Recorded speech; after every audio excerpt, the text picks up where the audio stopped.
은퇴 후에 혈압약 2가지를 복용 중이던 70대 남성 A씨는 점심에 김 파래국수를 즐겨 먹으면서 또 도시락김을 간식으로 하루에 약 10봉씩 드셨습니다. 그랬더니 6개월 뒤에 혈중 TSH가 0.1로 떨어져서 갑상선 기능항진 진단을 받았고, 담당 내과에서 김 섭취를 주 2, 3회로 줄이도록 하자 약 3개월 만에 이 TSH가 정상 범위로 돌아왔습니다. 또 반대로 혈색소가 약 10 정도로 빈혈이 있었던 60대 여성 B씨는 식사마다 김을 2장씩 약 8주간 곁들였더니 다리 저림이 줄어들고 또 혈색소가 12 정도로 개선이 되었습니다. 철분의 흡수를 돕는 비타민C와 철분 자체가 동시에 작용한 덕분인데요. 이처럼 같은 김이라도 개인의 체질과 또 질환에 따라서 정반대의 결과를 불러올 수가 있기 때문에 편안한 변화인지 혹은 또 불편한 변화인지 우리 몸의 신호를 확인하면서 드시면 좋겠습니다. 혹시 그렇다면 김을 평생 드시지 말고 포기해야 하는 분들도 있을까요? 다음에 3가지 경우는 전문가 상담 없이 김을 너무 자주 드시면 좋지 않은데요. 첫 번째는 요오드 조영제 알레르기가 있는 분인데요. 조영제의 반응은 단순히 요오드 분자 단독 반응은 아니고 조영제의 구조물 때문이지만 실제 임상에서는 해조류의 섭취 후에 두드러기나 호흡곤란이 나타나는 사례가 보고가 되기 때문에 주의가 필요합니다. 그리고 두 번째는 일일 소금 제한이 약 4g 미만인 신부전 말기 환자인데요. 김 자체 나트륨은 높지 않아도 기름 또 소금 양념이 변수가 되기 때문에 불필요한 염분을 추가할 우려가 있습니다. 그리고 세 번째는 페닐 케톤요증 환자입니다. 김 단백질에 아미노산인 이 페닐알라닌이 많기 때문에 의사의 지시량을 초과하게 되면 뇌신경 쪽에 독성이 생길 수도 있습니다. 하지만 김은 이렇게 드시면 뼈가 아주 튼튼해지고 막힌 혈관이 뻥 뚫릴 수도 있습니다. 요즘 K푸드 인기를 한몸에 받고 있는 김의 숨은 영양과 또 위험성, 그리고 60대 이상 어른들께 꼭 맞는 섭취 방법을 한번 꼼꼼히 짚어드리도록 하겠습니다. 영상을 끝까지 보시면 김이 왜 바다의 불로초인지, 또 어떻게 하면 약이 될 수 있고 어떻게 하면 또 독이 될 수 있는지 머릿속에 확실하게 새겨지실 겁니다. 그럼 먼저 김을 한눈에 파악해 볼 텐데요. 김은 크게 재래김과 돌김, 또 파래김 3갈래로 나누는데요. 재래김은 육안으로 붉은기가 약간 돌고 향이 좀 순하며, 돌김은 파래가 섞여서 진녹색을 띠고 바삭함이 강하며, 파래김은 초록빛이 선명하면서 구웠을 때 풀향이 짙게 납니다. 3종류 모두 단백질과 미네랄이 풍부한 것은 같지만 미세하게 다른 향미가 있어서 입맛에 따라 골라 드시면 좋습니다. 다만 돌김과 파래김은 바다 바닥 가까이서 자라기에 중금속 농축이 재래김보다 살짝 높은 경향이 있습니다. 그래서 평소에 갑상선, 또 신장, 그리고 간이 약하신 분이라면 돌김, 파래김보다는 재래김 위주로 섭취하시는 편이 안전할 수 있습니다.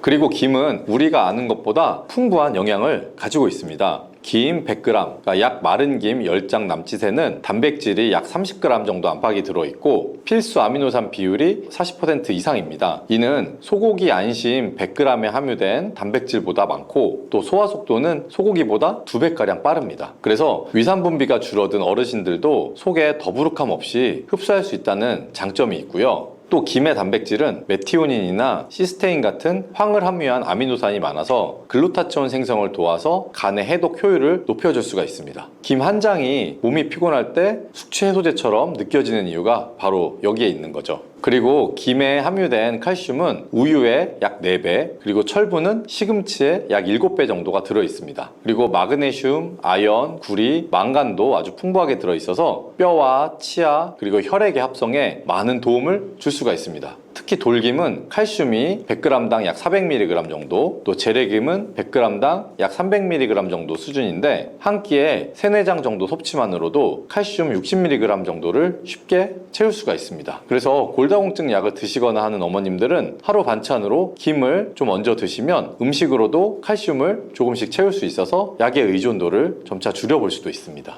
그러면 비타민 쪽도 한번 살펴볼 텐데요. 김에는 비타민C가 레몬보다 많다고 알려져 있지만 숫자로 보면 마른 김 100g에 약 110mg 정도 내외입니다. 그런데 문제는 우리가 한 번에 그만큼을 다 먹지 않는다는 거죠. 그래서 김만으로는 비타민C를 충분히 못 채우니까 귤이나 키위, 그리고 파프리카 같은 다른 과일이나 채소를 함께 드시는 것이 좋고요. 반면에 비타민 A 전구체인 베타카로틴과 비타민 B1 그리고 B2는 김 소량 섭취만으로도 필요한 양을 수월하게 채울 수가 있습니다. 특히 비타민 B군은 어르신들의 뇌신경을 깨워서 치매 진행을 늦추는데 아주 핵심인데요. 김과 계란 또 현미를 같이 드시면 흡수율이 더 올라가게 됩니다. 자, 여기까지 들으시면 그럼 나 하루에 김 10장씩 먹어야겠다 하실 수도 있지만 김 섭취에도 주의하실 사항이 있습니다. 이 김에는 요오드와 알긴산 그리고 포피란 같은 해조류 특유의 성분이 아주 풍부합니다. 그래서 장점도 크지만 또 과량 섭취하게 되면 문제가 될 수 있는데요. 이 요오드의 권장 섭취량은 성인 기준으로 하루 약 150 마이크로그램이고요. 상한선은 2400 마이크로그램 정도입니다. 마른 김 한 장에 요오드가 250에서 300 마이크로그램 정도 들어있으니 김을 하루에 약 5장 이상 드시면 단숨에 상한치를 넘어갈 수가 있습니다. 요오드가 갑상선 호르몬의 원료이기 때문에 이 요오드가 부족하면 몸의 피곤함이나 탈모 그리고 체중 증가가 올 수가 있지만 반대로 과해지면 산화 스트레스가 늘어나기 때문에 하시모토 갑상선염이나 그레이브스병 같은 자가면역성 문제를 일으킬 수가 있습니다. 실제로 내분비내과의 임상 데이터에 따르면 갑상선 기능 저하증 환자 10명 중에 3명은 김이나 미역, 다시마 섭취량을 줄였을 때 TSH 수치가 정상화되기도 했습니다.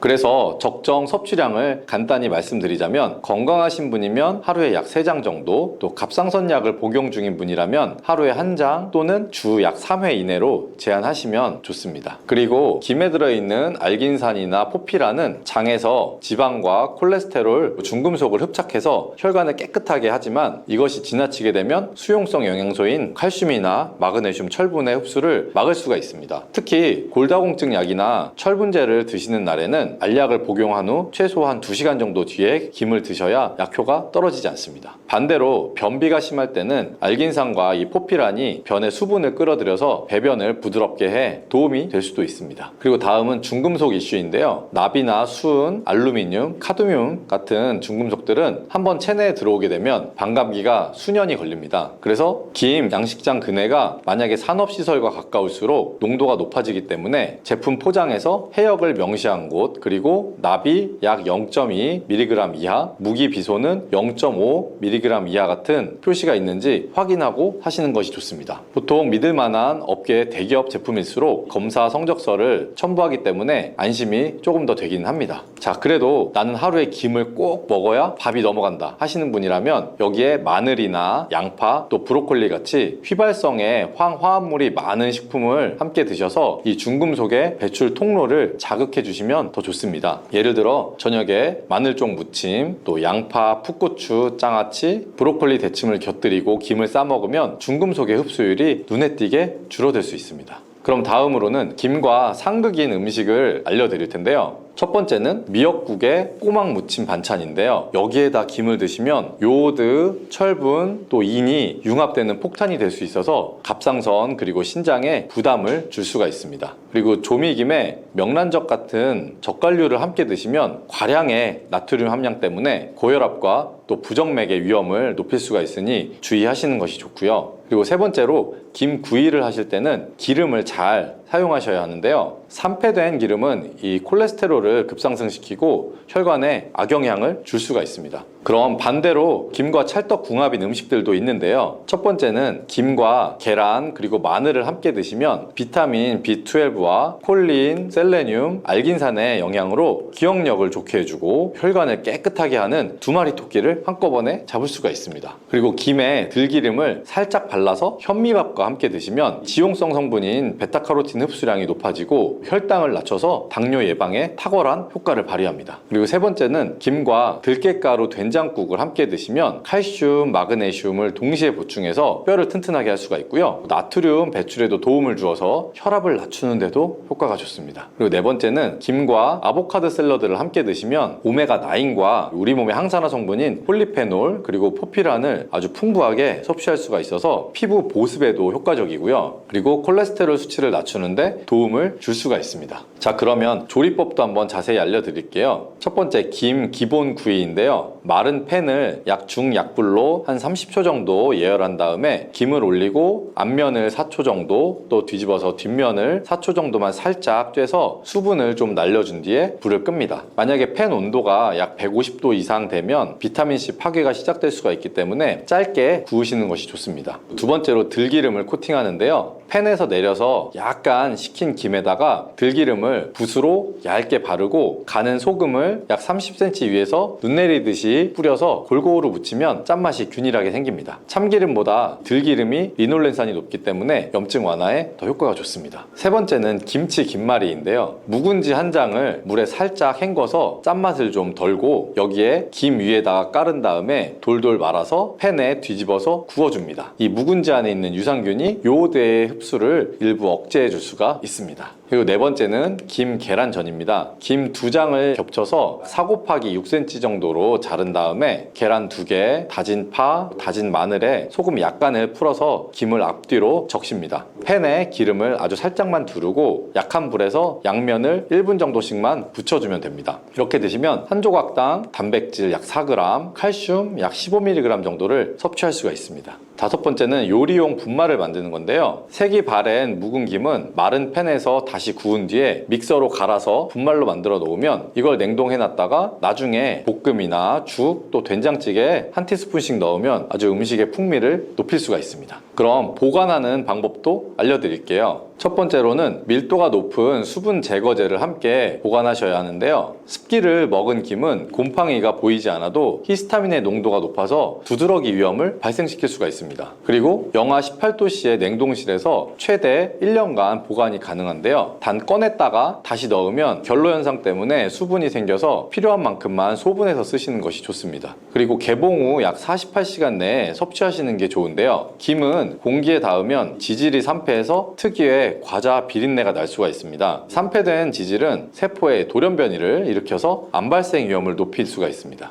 김의 섭취량은 연령과 또 건강 상태에 따라서 달라질 수가 있는데요. 평균적인 성인이 특별한 질환이 없을 때는 마른 김 3장, 도시락 김 1봉 정도가 적당하고요. 65세 이상은 칼슘 보충이 더 필요하겠죠. 김을 하루에 약 4장까지 허용하되 나트륨은 약 150mg 이내로 드시는 것이 좋고요. 그리고 만약 갑상선 질환으로 약을 복용하는 분이시라면 주 3회 정도 복용하는 것이 좋고 회당 1장 이하로 섭취하시는 것이 좋습니다. 김을 섭취하는 날에는 미역국이나 다시마 육수 같은 것은 피하는 것이 좋습니다. 그리고 신장 투석 환자는 이내 칼륨과 제한을 위해서 의사분과 상의 후에 김은 소량만 드시는 것이 바람직합니다. 2세에서 8세 정도의 소아는 알레르기 혹은 중금속의 위험을 고려해서 한 반장 이내로 먹게끔 해주시면 좋고요. 김은 위생법상 수산물 위생관리법에 따라서 생산, 가공 단계, 그리고 양식장 수질 검사, 자체 공정관리 인증제도, 중금속, 산패도, 미생물 검사 등을 통과해야만 유통이 될 수가 있습니다. 하지만 소규모의 간해식품이나 무표시된 직거래품은 규제를 받지 않기 때문에 가급적이면 정식으로 통관해서 성적서가 첨부된 제품을 선택하는 것이 좋습니다. 인터넷으로 최저가로 살펴보다 보면 가격이 터무니없이 낮은 것들이 있는데 이런 것은 검증되지 않은 것일 가능성이 높기 때문에 피하는 편이 좋습니다.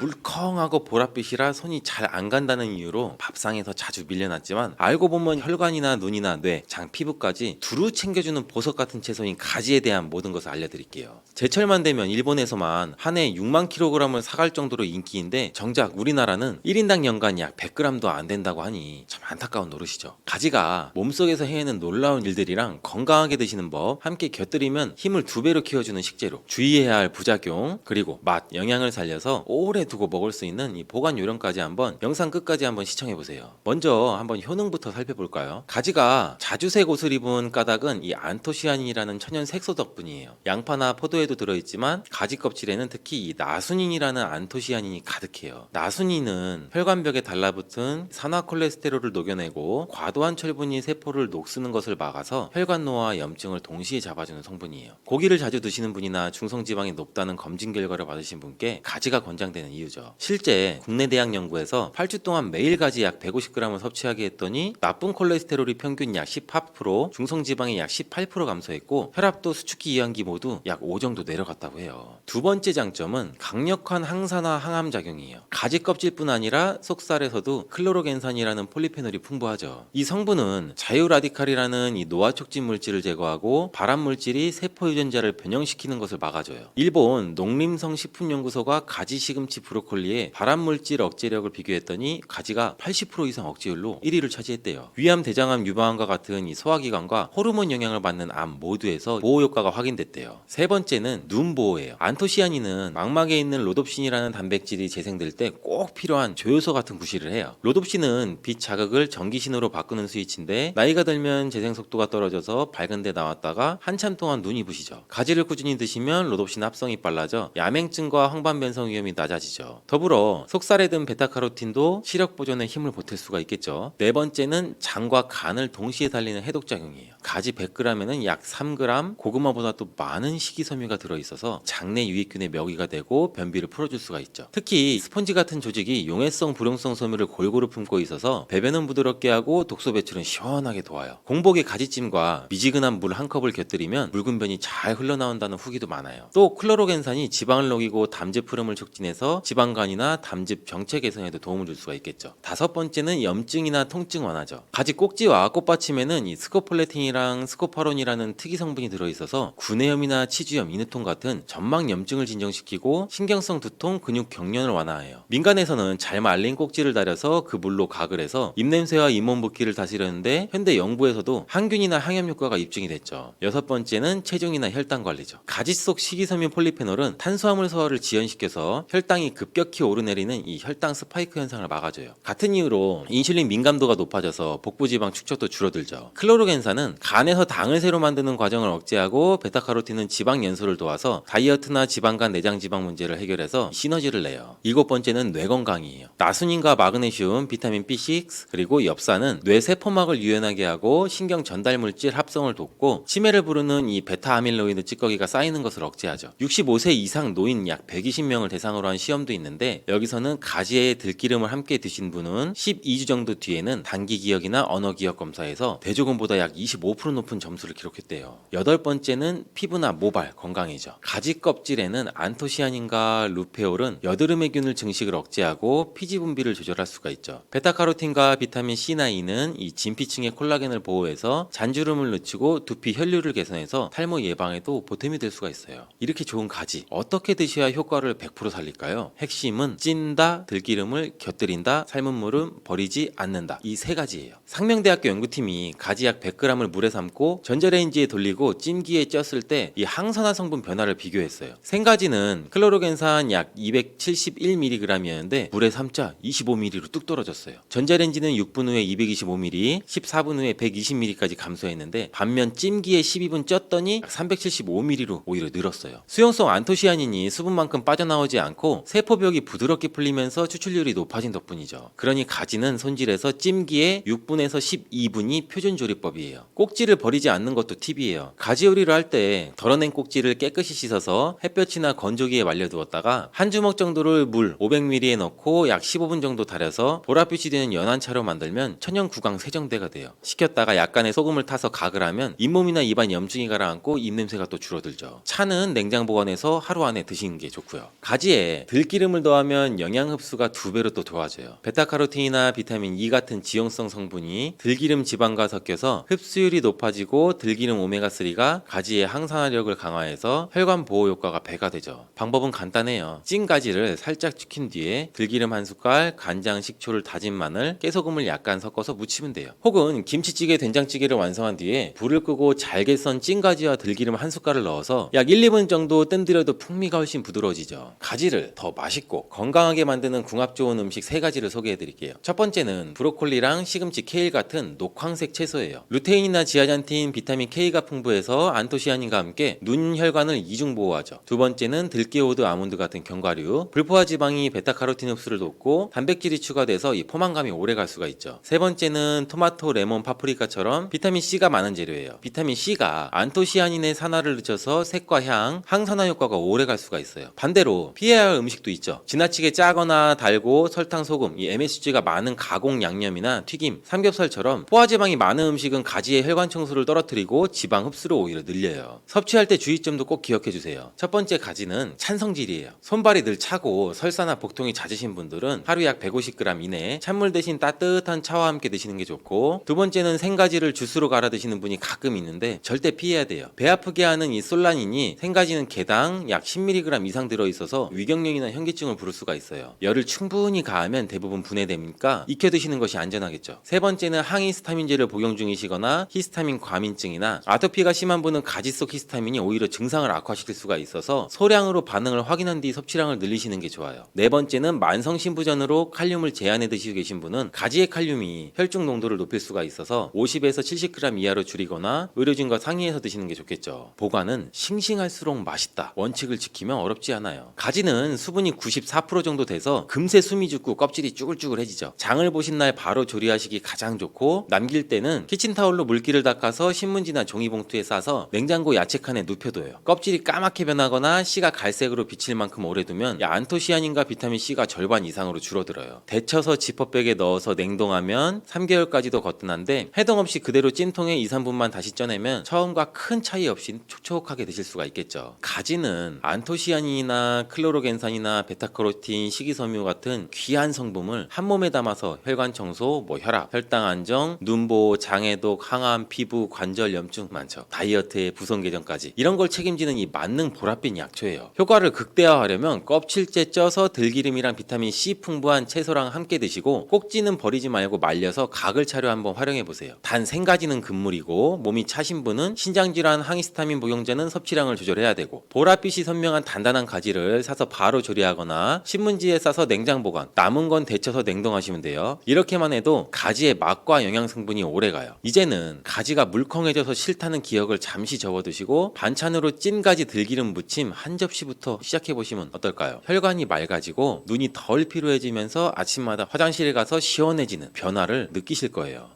시장에서 1,000원만 내면 이 봉지째 살 수 있는 평범한 당근이 60대 이후 혈관이나 눈, 간, 뼈, 장까지 동시에 보살피는 이 천연 종합보약이라는 사실 혹시 알고 계세요? 당근이야 그냥 볶음이나 김밥용이라고 쓰는 이 싸구려 채소잖아, 이렇게 생각하실 수 있겠지만, 하루 한 컵 당근 습관이 약 한 줌보다 강력할 때가 있어요. 특히 새벽에 눈 뜰 때 몸이 무겁고 자꾸 침침해져서 돛배구이를 찾게 되고 조금만 걸어도 숨이 차시는 분들은 오늘 영상 끝까지 보세요. 당근이 어떻게 혈압과 혈당, 시력, 관절 통증, 또 피로까지 줄이는지, 또 좋다니까 많이 먹었더니 배가 더부룩하고 콩팥 수치가 올라갔다는 실수는 왜 생기는지, 궁합 음식, 상급 음식, 조리법, 복용 시간과 적정량까지 모두 한번 알려드릴게요. 먼저 이 당근의 핵심 효능부터 살펴볼게요. 당근 속 이 카로티노이드, 특히 베타카로틴은 몸에 들어가 비타민 A로 변해서 빛을 어둡게 하는 야맹증을 막고 눈물막을 촉촉하게 유지해주죠. 서울대병원 안과연구팀이 65세 이상 약 1200명을 5년 추적한 결과 주 5회 당근을 먹은 그룹은 그렇지 않은 그룹보다 백내장과 황반변성 유형이 약 29% 나았다고 발표했어요. 베타카로틴은 또 혈관벽 세포를 산화로부터 지켜서 동맥경화 진행을 늦춰주죠. 두 번째 주인공은 칼륨이에요. 당근 약 100g에는 약 320mg의 칼륨이 들어있어서 짠 국이나 젓갈로 과다 섭취한 나트륨을 붙잡아 소변으로 빼내주는 작용을 해요. 60대 이상 고혈압 환자 48명에게 당근, 토막 2개 정도를 약 4주간 매일 먹인 임상시험에서 수축기 혈압이 평균 약 9.8, 이완기 혈압이 평균 6.3 정도 나아졌다고 해요. 세 번째는 수용성 식이섬유인 펙틴이에요. 이 펙틴은 장 속에서 젤리처럼 부풀어 콜레스테롤과 담즙산을 싹 묶어 배출하고 포만감을 오래 유지해 군것질을 억제할 수가 있어요. 옥스퍼드대가 40대 이상 약 2,400명을 관찰했더니 사과 반쪽, 당근 한 토막을 매일 먹은 군은 심혈관 질환 발생률이 약 40%나 가까이 감소했대요. 네 번째 효능은 간해독이에요. 당근즙을 공복에 한 컵씩 마시면 베타카로틴, 칼슘, 마그네슘이 산성화된 혈액을 알카리성으로 돌려서 간의 과중된 해독 부담을 내려주죠. 최적의 간 효소가 분비되면 피로회복 속도가 약 1.5배 빨라지고 낮에도 도름이 절할 수가 있어요. 다섯 번째는 뼈나 관절 보호. 당근에는 흡수율 높은 식물성 칼슘과 비타민 K가 들어있어서 골다공증 진행을 늦추고 관절 속의 윤활액 생성을 도와서 무릎, 이 삐걱거림 증상을 도와줄 수 있죠. 유럽 골 대사학회에 따르면 당근 70g을 주 4회 이상 먹은 60대 여성은 골절 위험이 약 18% 낮았다고 해요. 여섯 번째는 면역이나 항암 작용. 베타카로틴, 루테인, 클로로겐산 등등이 굉장히 많아서 활성산소를 제거해 암세포 성장과 만성 염증을 억제하죠. 대장이나 폐 전립선암 가족력이 있는 분들이 평소 당근 섭취를 늘리면 발병 위험이 15에서 30% 줄어든다는 이 다기관 메타 분석도 나와 있어요. 이렇게 좋은 당근도 어떻게 언제 무엇과 먹느냐에 따라서 약이 될 수도 독이 될 수도 있겠죠. 가장 먼저 조리법 먼저 알려드릴게요.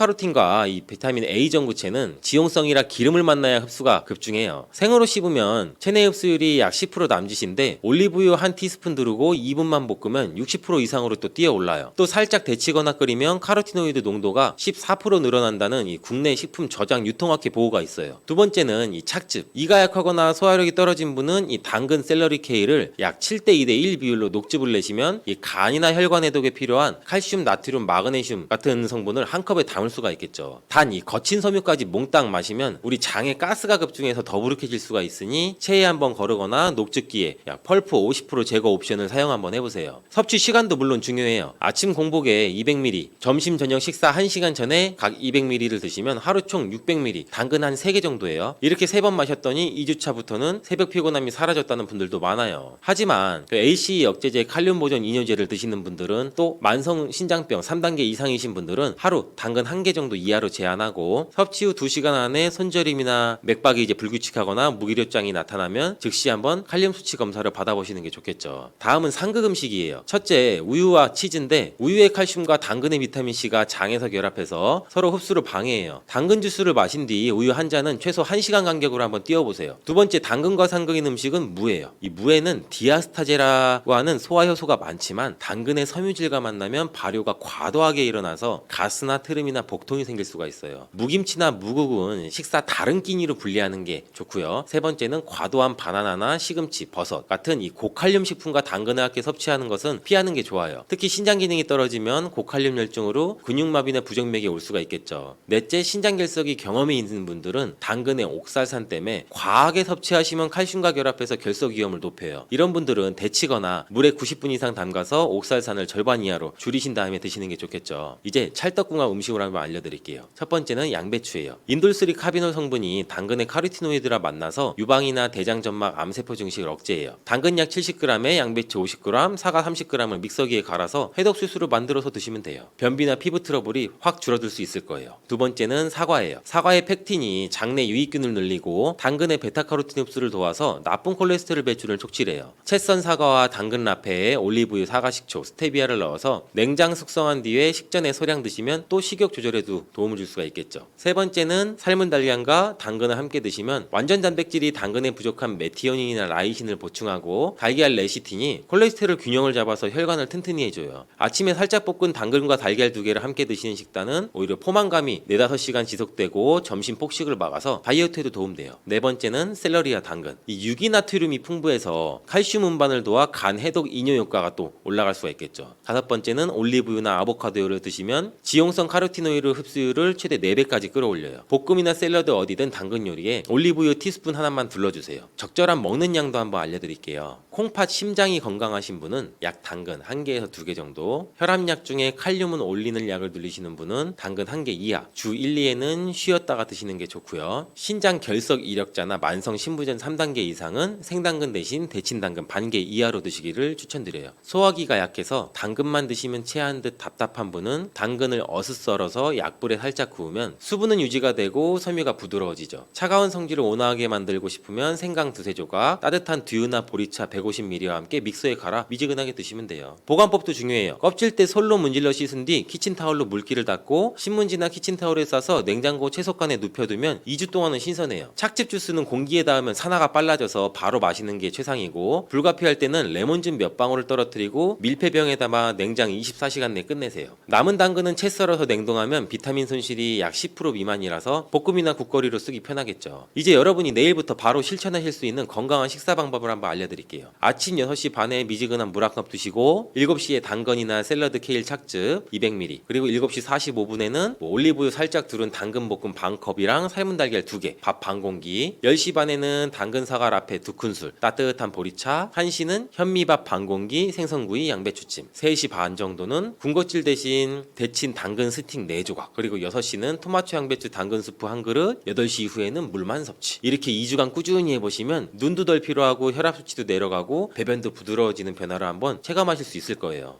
부추가 건강에 좋다는 말은 많이들 들어보셨을 거예요. 근데 구체적으로 어떤 데 좋은지, 식탁에서 다른 재료와 또 어떻게 맞춰야 하는지, 혹시 약을 드시는데 부추가 영향을 주지 않을지 걱정이 또 앞서실 수가 있겠죠. 그래서 오늘은 부추의 대표 효능부터 같이 먹으면 시너지 효과가 폭발하는 음식과 꺼려야 할 궁합, 섭취할 때 주의사항, 신선도를 오래 유지시켜주는 보관 비법까지 차근차근 풀어드릴게요. 끝까지 들으시면 내일 시장에서 부추를 사오셔도 당황하지 않으실 거예요. 먼저 부추는 예로부터 간의 채소로 불리며 이 이 인삼 부럽지 않은 보양 채소로 인정받아왔어요. 부추 특유의 그 알싸한 향은 황화아릴이라는 유황 화합물에서 나오는데 이 성분이 간에서 해독 효소를 자극하고 피 속에서 찌꺼기를 녹이고 위와 장의 운동을 살려 음식물이 더부룩하게 머무는 시간을 줄여줘요. 더불어 이 베타카로틴이 풍부해서 우리 몸에 비타민 A로 바뀌면서 면역 세포를 튼튼하게 해주고 눈의 망막도 보호할 수 있죠. 비타민 C와 E도 고르게 들어있어서 활성산소를 잡아주니 노화 속도도 느려지고 손발저림이나 수족냉증처럼 혈액순환 때문에 막혀 나타나는 증상도 서서히 좋아질 수가 있겠죠. 칼륨 함량은 시금치보다는 높아서 몸속 나트륨을 잡아 빼니 혈압 조절에 또 도움을 주고 이 식이섬유가 장을 부드럽게 쓸어내려서 변비 예방에도 안성맞춤이겠죠. 여기에 단백질이 풍부한 두부를 만나면 얻는 이득이 또 배가 돼요. 두부 속 이소플라본은 뼈에서 빠져나가려는 칼슘을 붙잡아서 골다공증도 예방시키고 콩 단백질과 부추의 황화아릴이 손을 잡으면 근육 합성을 도우면서도 혈관 안쪽에 들러붙은 LDL 콜레스테롤을 부드럽게 또 씻어 내려주죠. 게다가 이 두부의 많은 엽산은 혈관 파괴물질 이 호모시스테인을 다시 메티오닌으로 바꿔 독성을 또 없애주는 효과도 있고 고혈압이나 뇌졸중 치매까지 한꺼번에 예방하는 든든한